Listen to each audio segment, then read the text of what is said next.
സീതാറാം യെച്ചൂരിയുടെ നിര്യാണത്തിൽ ജനതാദൾ എസ് സംസ്ഥാന general secretary P Divakaran അനുശോചനം രേഖപ്പെടുത്തി. ഇടത് പ്രസ്ഥാനങ്ങളോടൊപ്പം ജനാധിപത്യ പ്രസ്ഥാനങ്ങളെയും ഒരുമിച്ച് നിർത്തി മുന്നോട്ട് കൊണ്ടുപോകാൻ അദ്ദേഹത്തിന് കഴിഞ്ഞിരുന്നുവെന്നും ഇന്ത്യൻ രാഷ്ട്രീയത്തിൽ അദ്ദേഹത്തിന്റെ അഭാവം കനത്ത നഷ്ടമാണെന്നും പി ദിവാകരൻ പറഞ്ഞു. Communist party of India Marxist അഖിലേന്ത്യാ ജനറൽ സെക്രട്ടറി സഖാവ് യെച്ചൂരിയുടെ നിര്യാണം ഇന്ത്യയിലെ ഇടതുപക്ഷ പ്രസ്ഥാനത്തിനും ഇടതുപക്ഷത്തോടൊപ്പം പ്രവർത്തിക്കുന്ന ജനാധിപത്യ രാഷ്ട്രീയ പ്രസ്ഥാനങ്ങൾക്കും വലിയ നഷ്ടമാണ് ഉണ്ടാക്കിയിട്ടുള്ളത്. രാജ്യം പ്രതിസന്ധി നേരിടുന്ന ഘട്ടങ്ങളിലൊക്കെ ജനാധിപത്യ പ്രസ്ഥാനങ്ങളെ ഇടതുപക്ഷത്തോടൊപ്പം ചേർക്കുന്നതിനും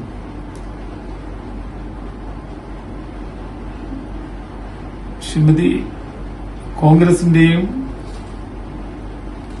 അതോടൊപ്പം ബിജെപിയുടെയും ജനാധിപത്യ വിരുദ്ധ പോരാട്ടങ്ങൾക്കെതിരായിട്ട് ഒരു മുന്നണി എന്നുള്ള രീതിയിൽ രാജ്യത്തെ ഇടതുപക്ഷ ജനാധിപത്യ പ്രസ്ഥാനങ്ങളെയും ഒരുമിച്ച് കൊണ്ടുപോകുന്നതിന് യെച്ചൂരിയുടെ നേതൃത്വത്തിന് സാധിച്ചു.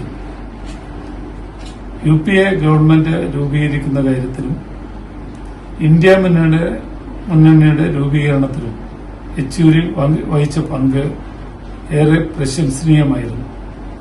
അവകാശങ്ങൾക്ക് വേണ്ടിയുള്ള പോരാട്ടങ്ങളിൽ തൊഴിലാളികളോടൊപ്പം നിൽക്കുന്നതിനും